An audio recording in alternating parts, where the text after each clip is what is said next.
Les rois vinrent, ils combattirent, alors combattirent les rois de Canaan à Tarnac aux eaux de Megiddo. Ils ne remportèrent nul butin, nul argent. Des cieux ont combattu. De leur sentier, les étoiles combattirent contre Sisera. Le torrent de Kisson les a entraînés, le torrent des anciens temps, le torrent de Kisson. Mon âme foule aux pieds les héros. Alors les talons des chevaux retentirent, à la fuite précipitée de leurs guerriers. Première lecture. Deuxième lecture dans l'évangile de Luc, au chapitre 22.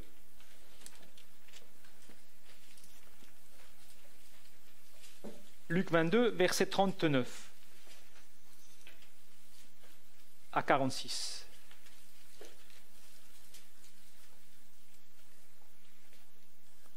Après être sorti, il alla, selon sa coutume, à la montagne des Oliviers. Ses disciples le suivirent.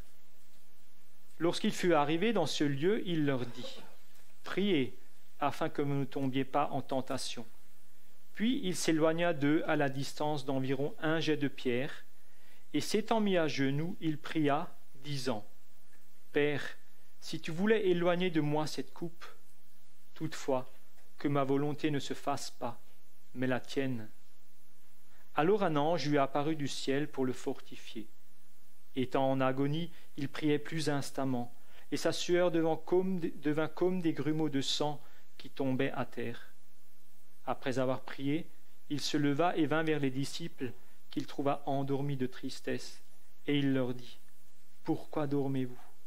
Levez-vous et priez, afin que vous ne tombiez pas en tentation. » Et le texte dans Apocalypse, sur lequel il y aura la prédication, l'Apocalypse 15 et 16, les 2 chapitres.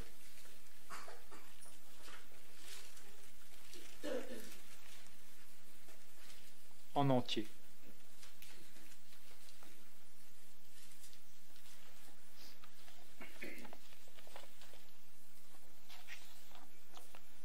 Apocalypse 15. Puis je vis dans le ciel un autre signe, grand et admirable. 7 anges qui tenaient 7 fléaux, les derniers, car par eux s'accomplit la colère de Dieu. Et je vis comme une mer de verre mêlée de feu. Et ceux qui avaient vaincu la bête, son image et le nombre de son nom, étaient debout sur la mer de verre, ayant des harpes de Dieu. Ils chantaient le cantique de Moïse, le serviteur de Dieu, et le cantique de l'agneau en disant : « Tes œuvres sont grandes et admirables, Seigneur Dieu Tout-Puissant. Tes voies sont justes et véritables, Roi des nations. Qui ne craindrait, Seigneur, et ne glorifierait ton nom ? Car seul tu es saint. Et toutes les nations viendront et t'adoreront, parce que tes jugements ont été manifestés. » Après cela, je regardais, et le temple du tabernacle du témoignage fut ouvert dans le ciel. Les 7 anges, qui tenaient les 7 fléaux, sortirent du temple, revêtus d'un lin pur, éclatant et ayant des ceintures d'or autour de la poitrine.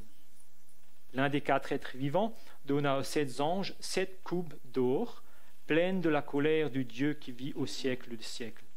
Le temple fut rempli de fumée à cause de la gloire de Dieu et de sa puissance, et personne ne pouvait entrer dans le temple jusqu'à ce que les 7 fléaux des 7 anges soient accomplis. Et j'entendis une voix forte qui venait du temple et qui disait aux 7 anges : « Allez et versez sur la terre les 7 coupes de la colère de Dieu. » Le premier alla, et il versa sa coupe sur la terre. Et un ulcère malin et douloureux frappa les hommes qui avaient la marque de la bête et qui adoraient son image. Le second versa sa coupe dans la mer, et elle devint du sang, comme celui d'un mort, et tout être vivant mourut, tout ce qui était dans la mer. Le troisième versa sa coupe dans les fleuves et dans les sources d'eau, et ils devinrent du sang. Et j'entendis l'ange des eaux qui disait : « Tu es juste, toi qui es et qui étais. Tu es saint, parce que tu as exercé ce jugement. Car ils ont versé le sang des saints et des prophètes, et tu leur as donné du sang à boire. Ils le méritent. » Et j'entendis un autre ange qui, de l'autel, disait : « Oui, Seigneur Dieu Tout-Puissant, tes jugements sont véritables et justes. » Le quatrième versa sa coupe sur le soleil, et il lui fut donné de brûler les hommes par le feu. Les hommes furent brûlés par une grande chaleur, et ils blasphémèrent le nom du Dieu qui a l'autorité sur ces fléaux, et ils ne se repentirent pas pour lui donner gloire. Le cinquième versa sa coupe sur le trône de la bête, et son royaume fut couvert de ténèbres. Les hommes se mordaient la langue de douleur, ils blasphémèrent le Dieu du ciel à cause de leurs douleurs et de leurs ulcères, et ils ne se repentirent pas de leurs œuvres. Le sixième versa sa coupe sur le grand fleuve, l'Euphrate, et son eau tarit pour préparer la voie aux rois qui viennent de l'Orient. Je vis sortir de la gueule du dragon, de la gueule de la bête et de la bouche du faux prophète, 3 esprits impurs, semblables à des grenouilles, car ce sont des esprits de démons qui font des prodiges et qui vont vers les rois de toute la terre, afin de les rassembler pour le combat du grand jour du Dieu vivant, Dieu tout-puissant. Voici, je viens comme un voleur. Heureux celui qui veille et qui garde ses vêtements, afin qu'il ne marche pas nu et qu'on ne voit pas sa honte. Ils les rassemblèrent dans le lieu appelé en hébreu Armageddon. Le septième versa sa coupe dans l'air, et il sortit du temple, du trône, une voix forte qui disait « C'en est fait ». Et il y eut des éclairs, des voix, des coups de tonnerre et un grand tremblement de terre, tel qu'il n'y en avait jamais eu depuis que l'homme est sur la terre. Et la grande ville fut divisée en 3 parties. Les villes des nations tombèrent, et Dieu se souvint de Babylone la grande pour lui donner la coupe du vin de son ardente colère. Toutes les îles s'enfuirent, et les montagnes ne furent pas retrouvées. Et une grosse grêle, dont les grêlons pesaient 1 talent, tomba du ciel sur les hommes. Et les hommes blasphémèrent Dieu à cause du fléau de la grêle, parce que ce fléau était très grand. Jusqu'ici la parole de Dieu. Laisse la parole.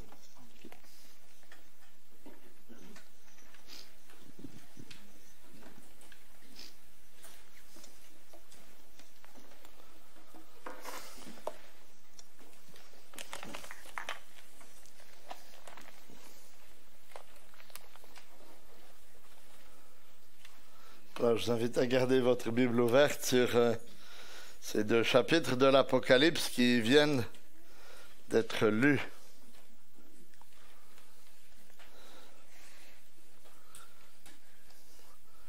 Est-ce que le Dieu que vous adorez, le Dieu en qui vous avez placé votre confiance, est en colère? Ou est-ce que c'est un Dieu bon grand-papa, gentil, un peu mou et tolérant? Est-ce qu'il est en colère? Au XVIIIe siècle, Jonathan Edwards, qui est un grand prédicateur de réveil aux États-Unis, a prêché un sermon mémorable intitulé « Entre les mains d'un Dieu en colère ». Cette prédication a été salutaire pour des centaines, peut-être des milliers ou des dizaines de milliers de personnes qui ont tellement ressenti la réalité de la colère de Dieu qu'ils sont approchés du Seigneur. Ils ont, comme s'ils sentaient qu'ils risquaient de tomber dans les flammes de l'enfer. On raconte que certains se tenaient aux branches des arbres en disant pitié. Donc, conscient de la colère de Dieu. Et avec ces chapitres 15 et 16 de l'Apocalypse, on arrive à un passage, un des grands passages bibliques sur la colère de Dieu, qui est mentionné de façon explicite à plusieurs endroits, soit par le mot colère, soit par le mot fureur, chapitre 15, verset 1er, verset 7, chapitre 16, verset 1er, verset 19. En fait, c'est avec crainte et tremblement que j'aborde ce sujet, parce que je sais que c'est un sujet solennel et souvent bien mal compris. Et si j'ose l'aborder, c'est uniquement parce que la parole de Dieu l'aborde. Et parce que je sais qu'il en va de votre destinée éternelle, de notre destinée éternelle, aux uns et aux autres. Et c'est parce que je sais que dans l'histoire de l'Église, il y a eu plus de conversions, je crois, par des sujets comme celui-ci, que par celui de l'amour de Dieu, probablement. C'est pourquoi, si vous n'êtes pas encore chrétien ce matin, cette prédication vous concerne tout particulièrement, parce qu'elle vous annonce de façon assez précise ce qui vous arrivera lorsque Christ reviendra, à moins que vous ne vous repentiez et veniez à lui. Donc, pour la prédication d'aujourd'hui, j'ai emprunté le titre à Jonathan Edwards, « Entre les mains d'un Dieu en colère ». Je souhaiterais qu'elle fasse autant d'effet que la sienne, mais ça, seul Dieu peut le faire. Avant de venir à notre texte, et afin d'avoir un regard équilibré sur ce sujet de la colère de Dieu, il me semble important de ne pas l'isoler des chapitres qui précèdent dans le livre de l'Apocalypse. Parce que vous vous souvenez qu'Apocalypse ne veut pas dire catastrophe, mais veut dire révélation. Et surtout révélation de Jésus-Christ. Et que c'est un livre qui n'a pas été écrit d'abord pour nous faire peur, mais d'abord pour encourager l'Église de tous les temps de l'histoire de l'Église et en lui montrant comment, dans ces circonstances difficiles, Dieu prend soin d'elle et quelle est sa destinée finale. C'est pourquoi dans chacun des 7 cycles de vision, à côté d'événements douloureux qui sont annoncés, il y a toujours des paroles de réconfort, des paroles d'encouragement pour l'Église. Ainsi, il ne faut jamais oublier que ce 5e cycle de vision, des chapitres 15 et 16, qui nous décrit les 7 coupes de la colère de Dieu, vient après le 3e cycle, qui est le cycle des 7 trompettes, dans le chapitre 8 à 11, qui étaient des avertissements par lesquels Dieu appelait les hommes à la repentance. Et après le 4e cycle, des chapitres 12 à 14, dans lesquels Dieu nous a montré qu'il a envoyé son Fils mourir sur la croix afin de nous libérer de l'esclavage du diable et de triompher du diable et de ses agents. Ainsi, vous voyez, nous comprenons que par la forme de ce livre, que la colère de Dieu sur les hommes ne vient pas sans sa grâce, ne vient pas sans qu'il ait appelé les hommes à venir à lui, appeler les pécheurs à se repentir, à se détourner de leurs péchés à de nombreuses reprises, avant d'annoncer finalement la colère qui s'approche. C'est pourquoi, amis pécheurs, cette description de la colère ce matin est encore pour vous une manifestation de sa grâce. Parce qu'il est encore en train de vous dire qu'il est temps, il est encore temps de vous détourner de cette colère en vous approchant du Seigneur Jésus-Christ. Venons-en maintenant à notre texte, que j'ai découpé en 4 parties de longueurs inégales. Vous allez voir. Il y a une première partie qui fait allusion seulement au verset 1er. C'est le thème général abordé. Verset 1er. Puis je vis dans le ciel un autre signe grand et admirable. 7 anges qui tenaient 7 plaies, les dernières, car c'est par elles que s'accomplit la colère de Dieu. Qu'est-ce qu'on apprend ici? D'abord, que Jean voit un signe admirable dans le ciel. ce qui nous rappelle les chapitres 4 et 5, et ce qui nous indique qu'il faut placer cette vision de Jean dans le contexte du ciel et des chapitres 4 et 5, où il avait vu le trône de Dieu et les créatures qui étaient autour du trône de Dieu et qui célébraient sa gloire. Vous vous souvenez, il avait passé par une porte entrouverte, il avait vu le ciel. Donc, à nouveau ici, Jean voit ce qui se passe un peu de la même manière dans le ciel. Et que voit-il? Il voit 7 anges qui tiennent 7 plaies. Toujours verset 1er. Pour le moment, on ne sait rien de ces anges. Par contre, on a des indications sur les plaies. Les plaies qu'ils tiennent dans leurs mains. Puisqu'il est dit que ce sont les dernières. Et que c'est par elles que s'accomplit la colère de Dieu. Donc d'entrée, on comprend que dans ces chapitres, on va trouver les dernières catastrophes par lesquelles Dieu répand sa colère et son jugement définitif, dernier, sur l'humanité pécheresse.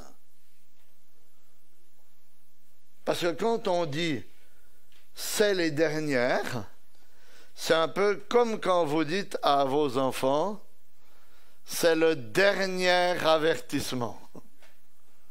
Ils savent ce qu'il y a après. Hein. Tout de suite après, c'est la fin. Hein. Enfin, la sanction tombe. Et là, quand il dit c'est les dernières plaies, il est plutôt en train de dire c'est les derniers faits, c'est les dernières sanctions qui sont en train de se manifester. C'est pourquoi si vous regardez votre premier tableau, vous voyez que la flèche des versets 15 et 16 s'élargit vers le retour du Seigneur, parce que ce 5e cycle traite principalement de la colère de Dieu qui va se manifester lors du retour du Seigneur Jésus-Christ. Donc c'est ça la priorité de ce sujet, de ce 5e cycle, hein? La colère de Dieu lors du retour de Jésus-Christ. Et avant d'aller plus loin, il me semble nécessaire de dire quelques mots sur la colère de Dieu qui est mentionnée ici à la fin du verset 1. Pour qu'on comprenne ce qu'il veut nous dire dans la suite de ce cycle. Parce que la colère n'est pas un attribut de la personne de Dieu. Ce n'est pas une caractéristique qui fait partie de son être, comme la sainteté, l'amour, la justice, la bonté. Vous voyez, les anges ont pu dire « Saint, Saint, Saint est l'Éternel ». La Bible nous dit que Dieu est amour, que Dieu est bon, que Dieu est tout-puissant, que Dieu est éternel. Mais elle ne nous dit jamais que Dieu est colère. Elle ne parle pas de cette manière-là. Même si elle parle beaucoup de la colère de Dieu, mais simplement parce que la colère n'est pas un attribut de l'être de Dieu. J'espère que je me fais comprendre. En fait, c'est une réaction de Dieu dans laquelle sa justice et sa sainteté s'expriment par rapport au péché et à la rébellion de l'homme pécheur. Vous voyez, c'est pas un trait du caractère de Dieu, c'est une réaction de la sainteté et de la justice de Dieu envers le pécheur. C'est ce qu'on découvre très clairement lorsqu'on lit Romains, chapitre 2, versets 5 et 6. Mais par ton endurcissement, il parle aux hommes, hein, et par ton cœur impénitent, tu t'amasses un trésor de colère pour le jour de la colère et de la manifestation du juste jugement de Dieu qui rendra à chacun selon ses œuvres. Vous voyez, s'il n'y a pas de péché, Il n'y a pas de colère de Dieu. Mais s'il n'y a pas de péché, il y a la sainteté de Dieu. Il y a l'amour de Dieu. Il y a la justice de Dieu. Vous voyez la différence? C'est mon péché qui entraîne la colère de Dieu. Ainsi, c'est cette coupe de la colère qui vont se déverser sur l'humanité, décrite dans ces chapitres 15 et 16, sont la manifestation de sa sainteté et de sa justice parfaite envers les hommes qui vivent dans le péché, la rébellion, le mépris et qui refusent de lui rendre le culte qui lui est dû. Parce que, à cause de son caractère saint et juste, Dieu ne peut pas laisser le péché et celui qui commet le péché impuni. Si bien que, vous voyez, le responsable de cette colère, c'est pas Dieu, c'est l'homme qui se rebelle contre Dieu. C'est comme quand un enfant a désobéi et qu'il se plaint de la correction qu'il reçoit. Il peut s'en vouloir qu'à lui-même. C'est parce qu'il a désobéi qu'il a reçu la correction. S'il avait obéi, il n'aurait pas reçu la correction. Vous voyez? Et je crois que c'est très important de comprendre cet élément-là. Maintenant, il va y avoir des paroles extrêmement dures dans cette coupe, mais c'est des paroles qui sont dures à cause de notre péché, à cause de la rébellion des hommes contre ce Dieu tellement bon, généreux, plein de grâce envers nous. Il faut arrêter de blâmer Dieu pour sa colère. Il faut blâmer l'homme pour sa rébellion. Mais avant de déverser ces coupes, il y a encore une bonne nouvelle. Parce que Dieu prend soin de ses enfants. Dans les versets 2 à 4, c'est le bonheur éternel des chrétiens. Le bonheur éternel de ceux qui sont au bénéfice de sa grâce. Au verset 2, Jean voit une mer de cristal mêlée de feu. Cette mer, MER, on l'a déjà vue au chapitre 4, verset 6. J'avais expliqué à l'époque que c'est cette immense cuve brillante qui se trouvait devant le trône de Dieu et dans laquelle les sacrificateurs faisaient des ablutions, se lavaient avant de se présenter devant Dieu.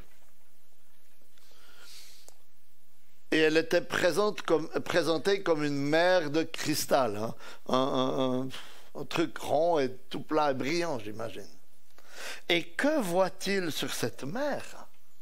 À la fin du verset 2, il nous est dit qu'il voit les vainqueurs de la bête, de son image et du chiffre de son nom, debout avec des harpes, les harpes de Dieu dans les mains. Alors qui sont tous ces gens? Les vainqueurs de la bête, du chiffre de la bête, de son image, on l'a déjà vu, ce sont les chrétiens.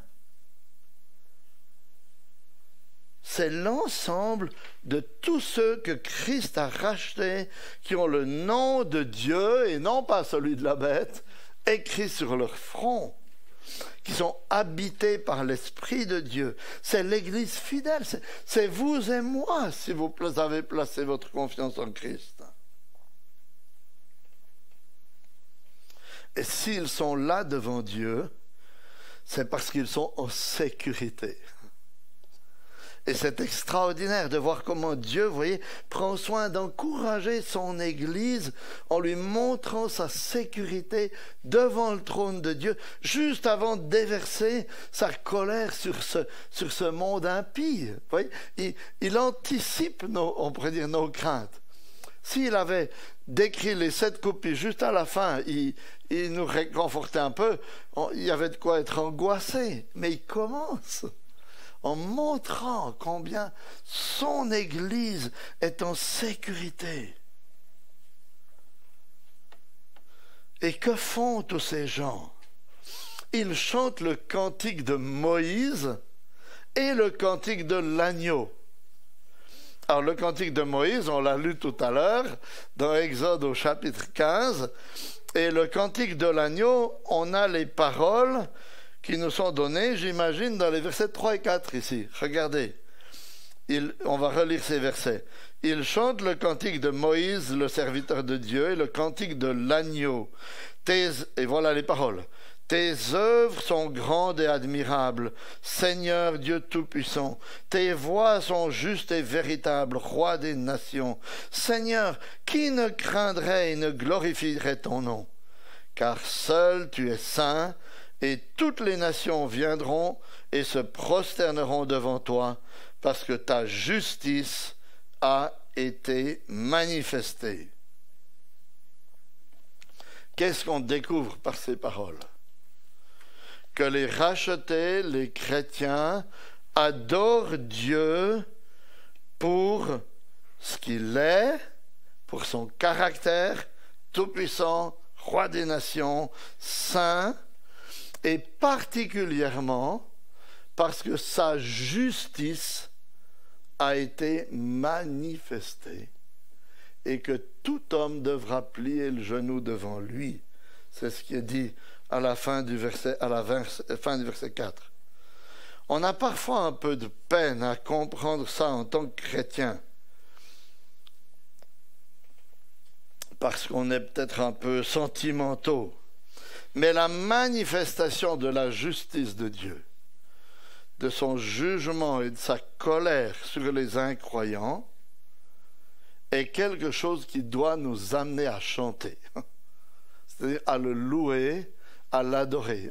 On a un peu de peine parfois à comprendre ça, parce qu'on a de la peine à se réjouir quand un incroyant tombe sous le jugement de Dieu. Mais en fait, c'est exactement ce qui se passe avec Moïse, le chant de Moïse. Je ne sais pas si vous avez vu. Il commence à célébrer Dieu parce qu'il a précipité le cheval et le cavalier dans la mer.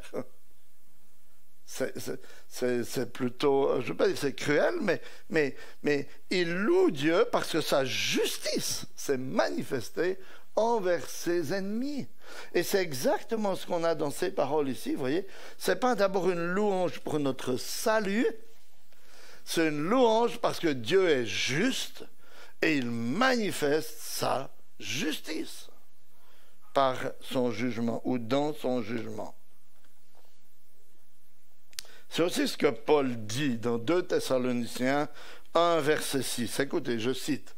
Il est juste, selon Dieu, de rendre l'affliction à ceux qui vous affligent et de vous donner, à vous qui êtes affligés, du repos avec nous, lorsque le Seigneur Jésus reviendra, se révélera du ciel avec les anges puissants.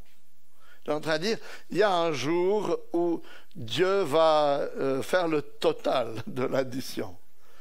Et il va rendre à ceux qui ont fait le mal à ses enfants ce qu'ils ont mérité. Ça, c'est sa justice. Et Dieu, il va le faire parce qu'il est juste. Et il y a de quoi, pour les chrétiens, célébrer Dieu au moment même où il déverse sa colère. Vous voyez, ce n'est pas du sadisme, ce n'est pas un esprit de vengeance malsain, mais c'est parce que ce jugement manifeste la parfaite sainteté et justice de Dieu. Alors après avoir abordé le thème central et montré le bonheur éternel des croyants, cette fois, Jean voit la colère de Dieu se manifester. C'est ce qui nous conduit à examiner ces 7 coupes. On va voir d'abord dans les versets 5 jusqu'au chapitre 16, verset 1, la colère de Dieu révélée, puis dans le dernier point, nous verrons les 7 coupes. Donc, on a vu le thème général abordé, on a vu le bonheur éternel des chrétiens, maintenant la colère de Dieu révélée. Au verset 5, après avoir vu les chrétiens se réjouir devant Dieu, Jean voit le tabernacle du témoignage ouvert dans le ciel.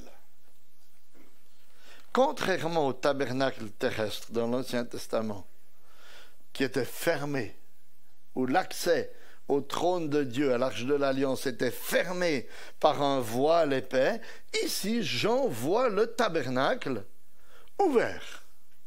C'est-à-dire l'accès à Dieu libre. Et cette ouverture est le résultat de la mort du Christ, bien sûr. Parce que vous savez tous que c'est au moment où il a remis son esprit au Père sur la croix que le voile s'est déchiré dans le temple.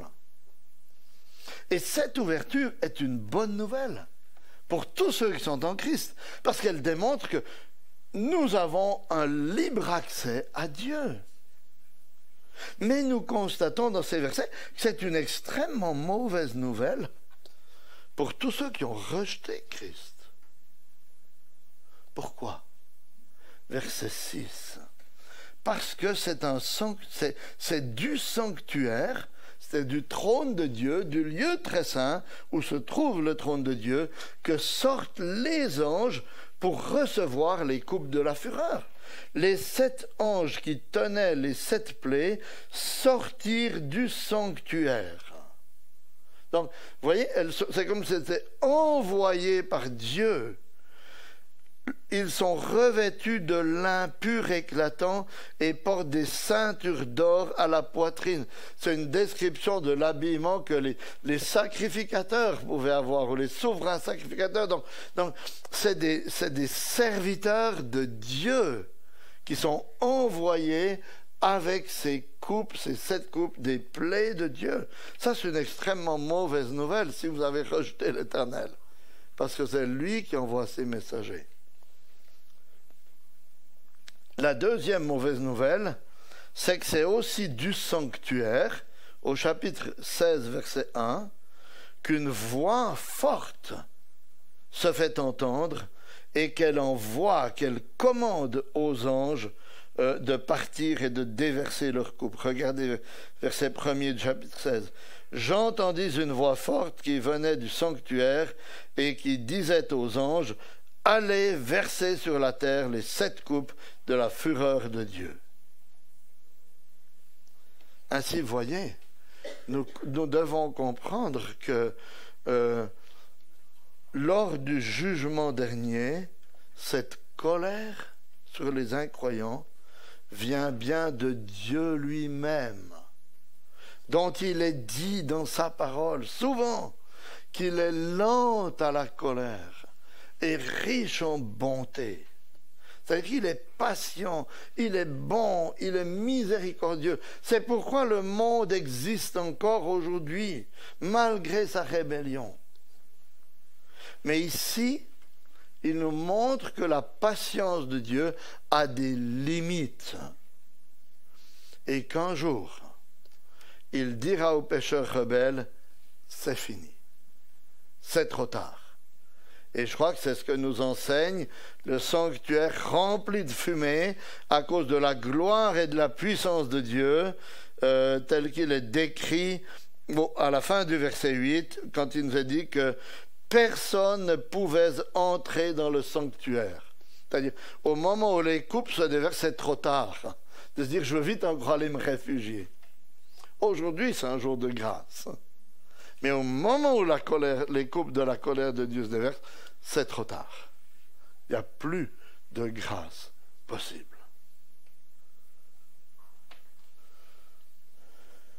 C'est pourquoi le déversement de ces coupes de la fureur de Dieu est tellement solennel, mes chers amis.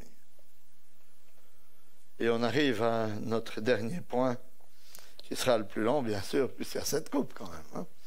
Et on va voir les jugements définitifs décrits. Chapitre 16, versets 2 à 21.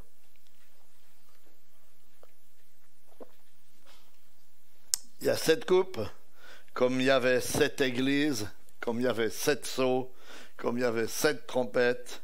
7 qui est le chiffre de la plénitude, de la totalité, de la perfection. de ce qui va suivre.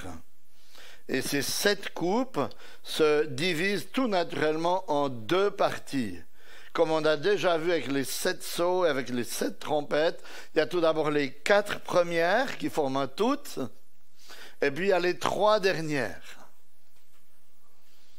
Et alors on va examiner les 4 premières tout d'abord.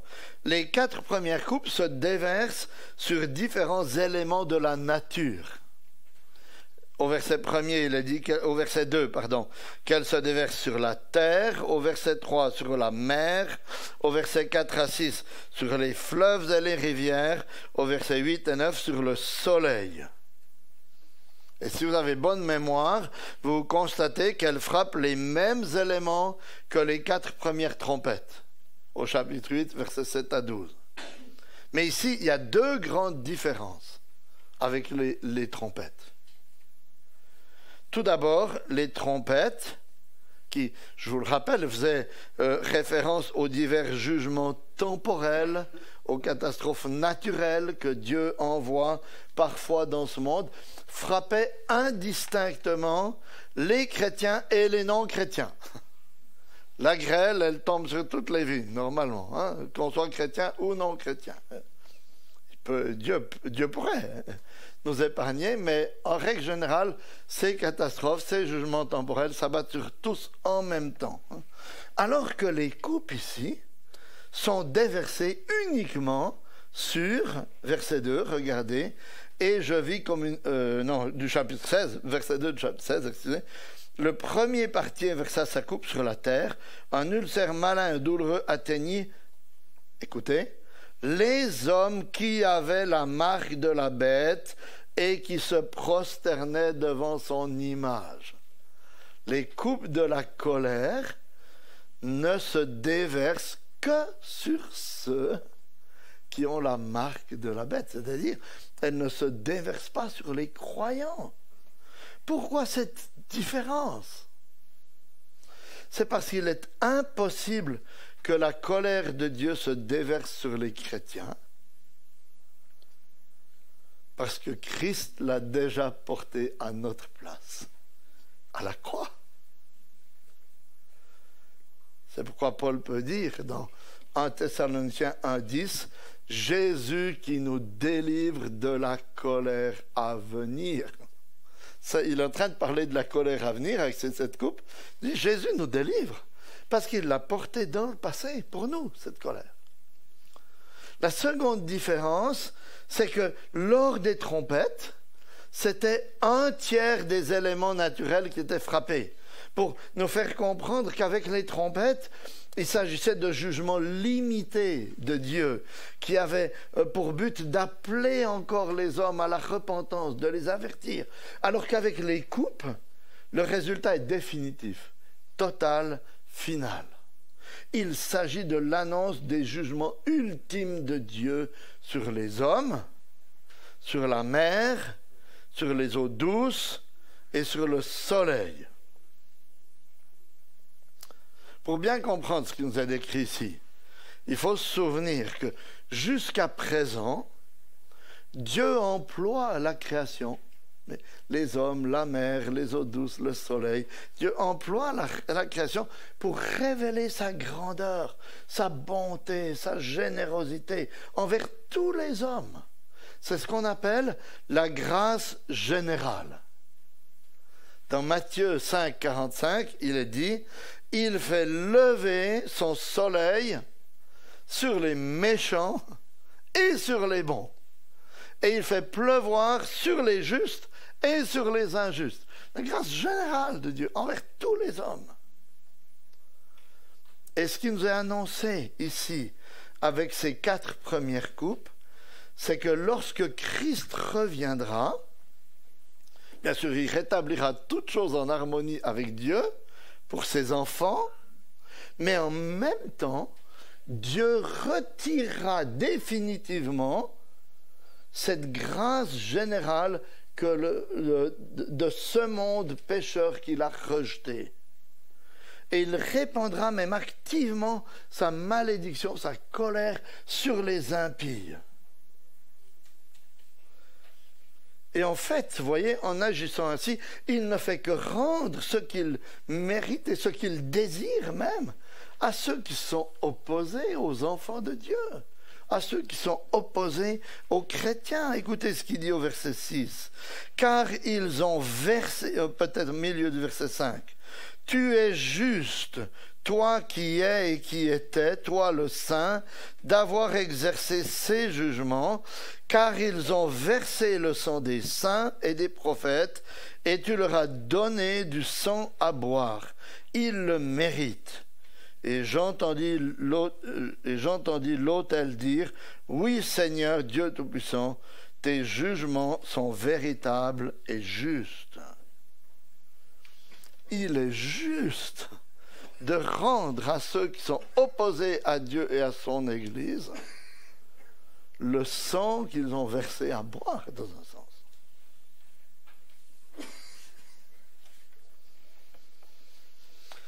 Après avoir répandu les 4 premières coupes sur la création, Jean voit les 3 dernières coupes se déverser sur tout ce qui est hostile à notre Seigneur, dans les versets 10 à 21. Au verset 16, il est fait mention, pour la seule fois dans toute la Bible, de la bataille d'Armageddon. C'est une bataille qui, à défaut d'avoir fait couler beaucoup de sang jusqu'à présent, a fait couler beaucoup d'encre. Parce que certains s'acharnent à tenter d'en comprendre chaque détail au risque de sombrer dans toutes sortes de spéculations, parfois les plus saugrenues. Vous avez peut-être lu des livres ou vu des choses, il y a même des films sur Armageddon, etc. Pourtant, c'est la seul verset qui parle d'Armageddon dans toute la Bible. Et je crois qu'il faut plutôt se poser la question, plutôt que de spéculer, que peut bien vouloir dire le Seigneur à son Église dans tous les temps de ces 3 coupes? Et il me semble que le Seigneur cherche à montrer à son Église que malgré une hostilité qui ira croissante jusqu'au retour du Seigneur, malgré une unité apparente des forces opposées à Dieu et à son Église, il est en contrôle. Et il mettra fin à tous ses ennemis en son temps. Regardez au verset 10 le 5e ange qui verse sa coupe sur le trône de la bête. Le 5e versa sa coupe sur le trône de la bête. Son royaume fut obscurci. Les hommes se mordaient la langue de douleur et ils blasphémèrent le Dieu du ciel à cause de leur douleur et de leurs ulcères, mais ils ne se repentirent pas de leurs œuvres. Le trône, c'est le symbole de l'autorité, de la puissance. La bête, c'est celle qui est mentionnée au chapitre 13, verset 1, qui est un agent du dragon et qui est servi par l'autre bête, qu'on peut appeler le faux prophète aussi, au verset 16 ici. Ainsi, Jean nous décrit le pouvoir de cette espèce de trinité diabolique qu'on avait vue, et il nous dit qu'elle va tomber sous la colère de Dieu. Et que lorsque cela arrivera, les hommes qui l'ont suivi ne se repentiront même pas de leurs péchés, parce qu'ils continueront à blasphémer contre Dieu, parce qu'ils ne veulent pas de Dieu. Voyez la fin du verset 11. Mais ils ne se repentirent pas de leurs œuvres. Même quand ils voient, on pourrait dire, leur idole tomber, leur maître tomber, ils ne se repentent pas de leurs œuvres. Puis la 6e coupe, avec cette mention de l'Euphrate tari, au verset 12, nous indique que la colère de Dieu se déversera sur les nations alors qu'elles se croient en sécurité, aveuglées par leur sentiment de puissance et par les prodiges mensongers pratiqués par ces bêtes. Verset 14. Ce sont des esprits de démons qui opèrent des signes et qui s'en vont vers les rois de toute la terre afin de les rassembler pour le combat du grand jour de Dieu, le Tout-Puissant. Parce qu'en fait, c'est exactement ce qui était arrivé à la ville de Babylone lorsqu'elle avait été envahie par les Mèdes et les Perses.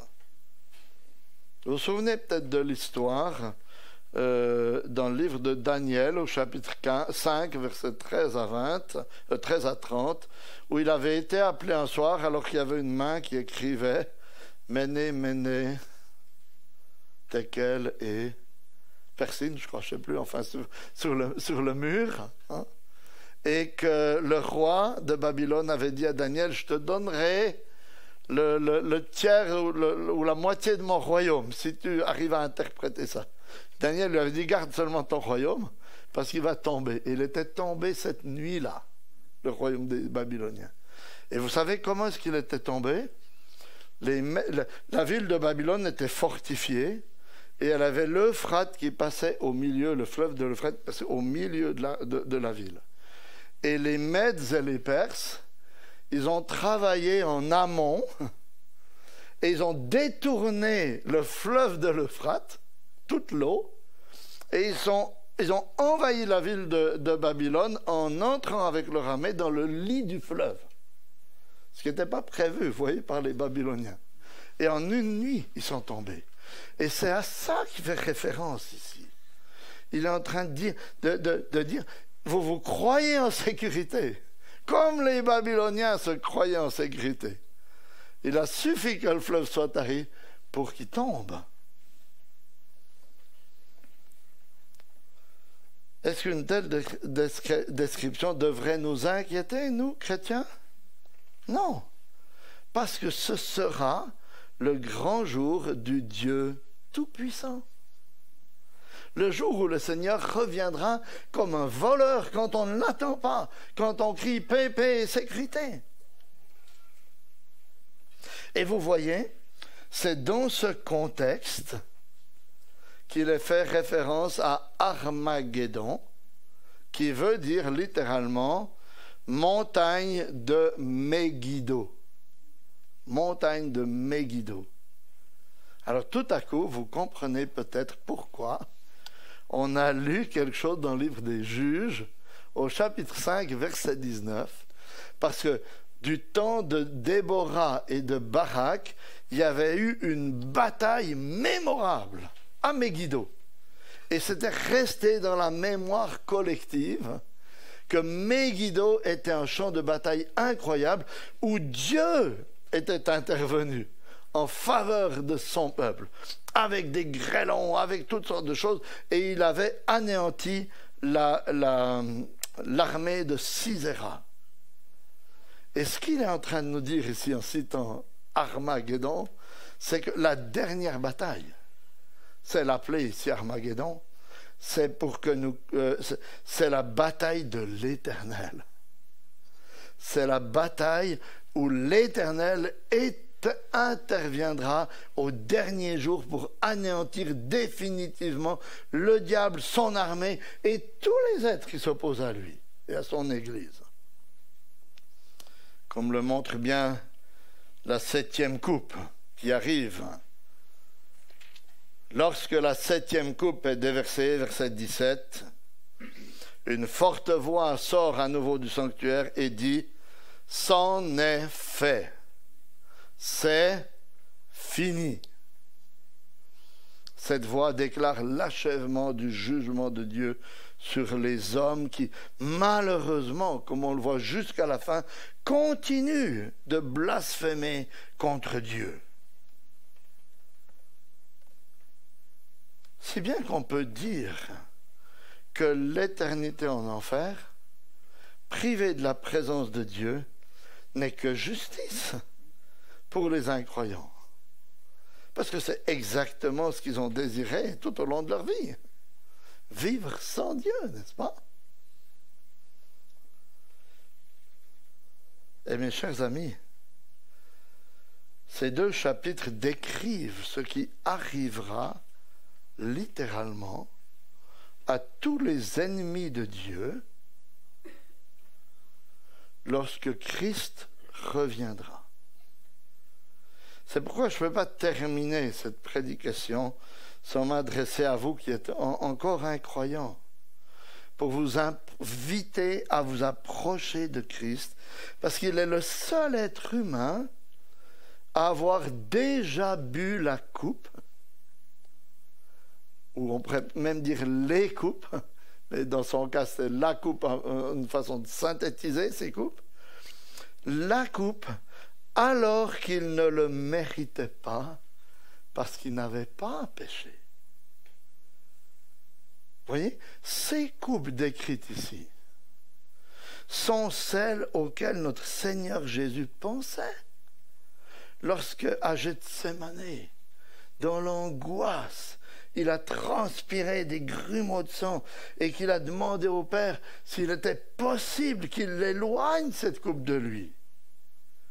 Parce que c'est cette coupe-là, ou on pourrait dire ces coupes-là, qu'il a bu à notre place lorsqu'il était, en éprouvant l'abandon du Père, lorsqu'il était pendu sur la croix, pour vous et pour moi.